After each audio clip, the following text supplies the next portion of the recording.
এগুলাকে পড়াশোনা করায় কি ম্যাজিস্ট্রেট বানাইবা? মা আপনি এগুলো কি বলছেন মা?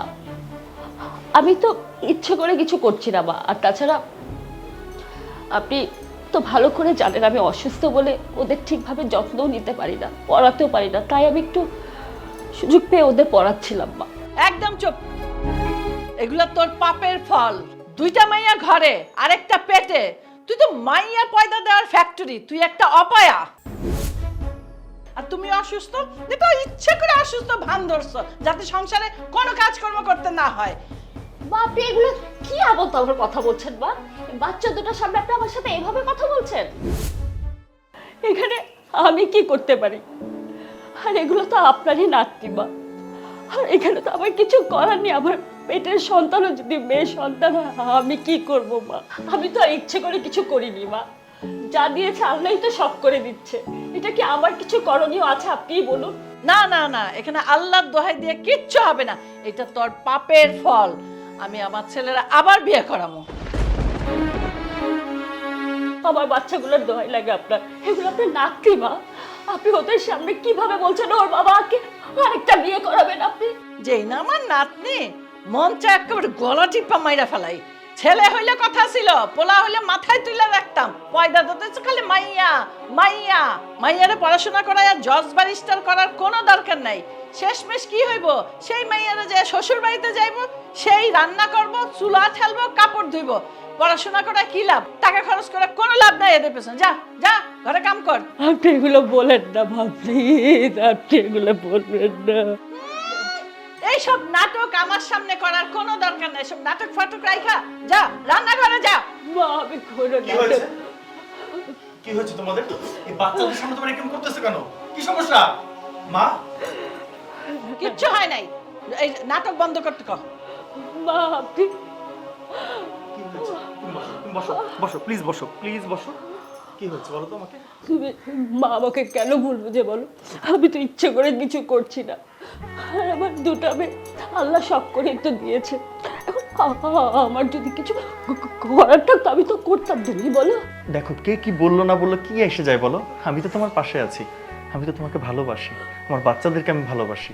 আমার মেয়ে তিনটে কেন, যদি আরো অনেক বেশি হয় আমি অনেক হ্যাপি। বিশ্বাস করো, ট্রাস্ট মি। মা একটু আগে বলে গেছে তোমাকে নাকি আরেকটা বিয়ে করবে, তুমি বিয়ে করবে না। আমার উপর বিশ্বাস রাখো। আমি তোমাকে ভালোবাসি, আমার বাচ্চাদের আমি ভালোবাসি। আমাদের এই সুন্দর সংসার, আমাদের এই সুন্দর সাজানো বাগান আমি কোনোভাবেই নষ্ট হতে দিব না। ট্রাস্ট মি, আমি কোনোদিনই নষ্ট করতে দিব না। আর মা, মা আজ আছে কাল নেই। মায়ের কথা কষ্ট পেও না। দেখো একটা সময় সব ঠিক হয়ে যাবে, সব। আমি তোমার পাশে আছি। আমি কথা দিচ্ছি, আমি অলওয়েজ উইথ ইউ। মা মা আমাকে কখনো বুঝবে না। প্লিজ, আমি সব সামলে নেব। আমি তোমাকে কথা দিচ্ছি, আমি তোমাকে সবকিছু আগের মতো করে দেবো, সবকিছু সামলে নেব। আমার উপর ভরসা রাখো প্লিজ। তুমি আমাকে রেখে বিয়ে শাদী করবে না প্লিজ, তুমি কি বলছো? মার কথা কোনো ঠিক আছে বলো? তুমি এগুলো ভেবো না প্লিজ, এগুলো ভেবো না।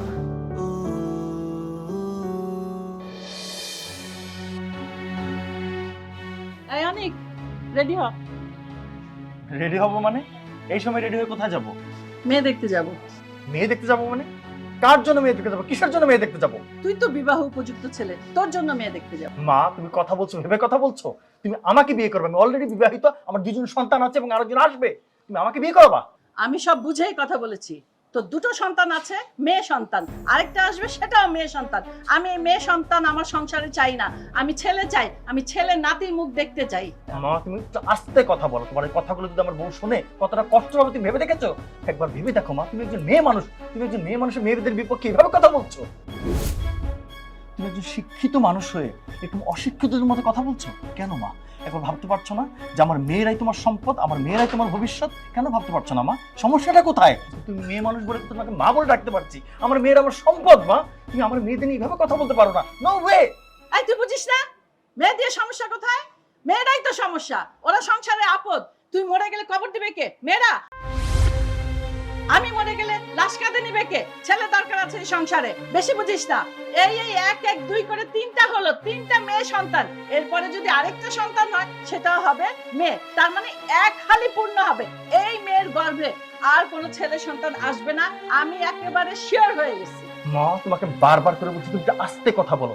একবার ভেবে দেখেছো আমার বউ তোমাকে যেভাবে সেবা যত্ন করে, যেভাবে টেক কেয়ার করে, এই যুগে এই সময় কোনো মেয়ে এইভাবে করবে? ভেবে দেখো তো একবার। আর তুমি কিনা তার সংসার ভাঙার জন্য এইভাবে চেষ্টা করছো। না মা, এটা তুমি করো না প্লিজ মা, আমার অনুরোধ তোমার প্রতি। একদম আজে বাজে কথা বলবি না। ওই মেয়ে অপয়া, ও শুনুক, আমি ওকে শুনিয়ে শুনিয়ে বলবো ওকে তো ডিভোর্স দে। আর যদি তুই ডিভোর্স দিতে না চাস, ঘরে থাক, আমার অসুবিধা নাই। ঘরে একটা কাজের মানুষও তো লাগে, ও বাড়ির সব কাজকর্ম করবে, আর নতুন বউ এসে ছেলে পয়দা করবে, রাজরানীর মতো বসে থাকবে। সেই ছেলের মুখ দেখে আমি কত খুশি হব। তোকে বিয়ে করতেই হবে এবং ছেলে পয়দা করাতেই হবে। মা, তুমি খুব ভালো করে জানো, তোমাকে আমি বারবার করে বলেছি এখানে মেয়ে হওয়া নিয়ে আমার বউয়ের কোনো দোষ নেই। যদি প্রবলেম থেকে থাকে সেটা আমার প্রবলেমের জন্য আমার বারবার মেয়ে হচ্ছে, এবং সেটা নিয়ে আমি হ্যাপি। আমার কোনো সমস্যা নেই, আমার বউয়ের কোনো সমস্যা নেই, আমার পুরো সংসারটা অনেক আনন্দের, অনেক ভালো। তুমি মা এই সুন্দর সংসারটার মধ্যে প্লিজ দয়া করে অশান্তিটা করো না। প্লিজ মা, তুমি ভালো আছো, আমাদের ভালো থাকতে দাও।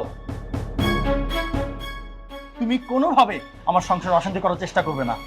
আর একদিনের জন্য তোমাকে না শুনি আমার বিয়ের ব্যাপারে কোনো কথা বলতে।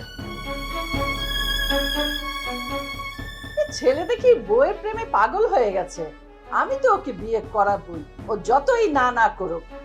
নিশ্চয়ই বউ ওকে তাবিজ করেছে, ওই তাবিজ আমি কেটে টুকরা টুকরা করে দেবো, উল্টা তাবিজ করবো আমি বিয়ে করানোর জন্য।